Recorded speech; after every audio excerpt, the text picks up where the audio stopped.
नमस्कार मित्रांनो, क्रिश अपडेट या यूट्यूब चॅनलवर तुमचं स्वागत. तर मित्रांनो, 48 तासानंतर साधे मीटर स्मार्टमध्ये बदलणार असा संदेश महावितरणकडून संदेश हा ग्राहकांना गेलेला आहे. तर त्याबद्दल आपण त्याचं खरं खरं कारण काय आणि त्याची सर्व माहिती आपण या व्हिडिओमध्ये माहिती पाहणार आहोत. तर माहिती पाहण्याच्या अगोदर मित्रांनो, तुम्ही जर पहिल्यांदा चॅनलवर आला तर चॅनलला सबस्क्राईब करायला विसरू नका, जेणेकरून सर्व नवनवीन माहिती तुम्हाला या चॅनलवर तुम्हाला मिळून जाईल. तर मित्रांनो, आपण पाहू शकतो की 48 तासानंतर साधे मीटर ते स्मार्ट मीटरमध्ये बदलणार असा मेसेज महावितरणच्या ग्राहकांना महावितरणनं पाठवलेलं आहे. आणि त्यात राज्यात स्मार्ट मीटर बसवण्याचा मुद्दा पुन्हा एकदा तापला आहे. आणि महावितरणने लाखो ग्राहकांच्या भ्रमणध्वनीवर पाठवलेल्या संदेशात स्मार्ट मीटर नसल्यास 48 तासानंतर सध्याचे मीटर बदलून त्याऐवजी स्मार्ट मीटर बसवण्यात येईल अशी पूर्वसूचना दिली आहे. आणि याच संदेशानंतर अनेक ग्राहक आणि ग्राहक संघटनांनी नाराजी व्यक्त केली आहे. सरकारने यापूर्वी स्मार्ट मीटरची सक्ती केली जाणार नसल्याचे आश्वासन या संदेशामुळे पुन्हा चर्चेत आले आहे. महावितरणने ग्राहकांच्या व्हॉट्सअपवर पाठवलेल्या संदेशात भारत सरकारच्या 17 ऑगस्ट 2021च्या राजपत्र अधिसूचनेचा उल्लेख केला आहे.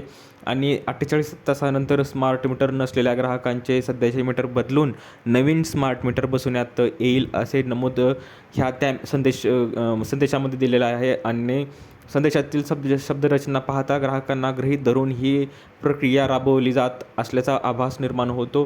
आधीपासूनच स्मार्ट मीटरला विरोध असताना या संदेशाने नाराजी व्यक्त केली आहे.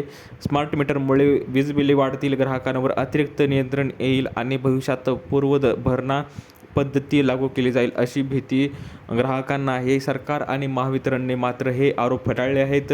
विधानसभेत ही स्मार्ट मीटरचा मुद्दा अनेकदा गाजला. त्यावेळी सरकारने सर्वसामान्य ग्राहकांवर स्मार्ट पूर्वभरणा मीटरची सक्ती केली जाणार नसल्याचे स्पष्ट केले होते. त्यामुळे आता थेट 48 तासांची पूर्वसूचना देणारा संदेश ग्राहकांना पाठवल्याने विरोधक आणि ग्राहक संघटनांनी प्रश्न उपस्थित केले आहेत. तर मित्रांनो, तुम्हाला पण मेसेज आलेला असेल. तर सध्या आता खूपच तीव्र ग्राहक संघटनेने आंदोलन करण्याची तयारी दर्शवलेली आहे. तर आपण पाहू शकतो की अध्यक्ष आहेत महाराष्ट्र वीज ग्राहक संघटनेचे प्रशांत दर्यापूरकर विदर्भातले. त्यांचं म्हणणं काय आपण पाहू शकतो की स्मार्ट मीटर बाबतचे प्रकरण उच्च न्यायालयात प्रलंबित आहे. त्यानंतरही महावितरणकडून या पद्धतीने मीटर बसवण्याचा संदेश ग्राहकांना पाठवणे म्हणजेच त्यांना धमकावण्याचाच प्रकार आहे. कोणते मीटर बसवायचे हा ग्राहकांचा अधिकार आहे. मीटरची सक्ती म्हणजे या अधिकाराचे हनन आहे असं अध्यक्षांचं म्हणणं आहे. तर मित्रांनो, आपण पुढे याविषयी काय अपडेट होते, आंदोलन ग्राहक करतात की नाही, त्याबद्दल सरकारचं म्हणणं काय आणि कंपनीचं म्हणणं काय, आपण पुढे अपडेटमध्ये तुम्हाला कळवतो. तर अशी ही माहिती होती. दिलेली माहिती समजली असेल तर व्हिडिओला लाईक करा, जास्तीत जास्त शेअर करा, चॅनलला सबस्क्राईब करायला विसरू नका. तर भेटूया पुढच्या व्हिडिओमध्ये अशीच एक अपडेट घेऊन. तोपर्यंत धन्यवाद.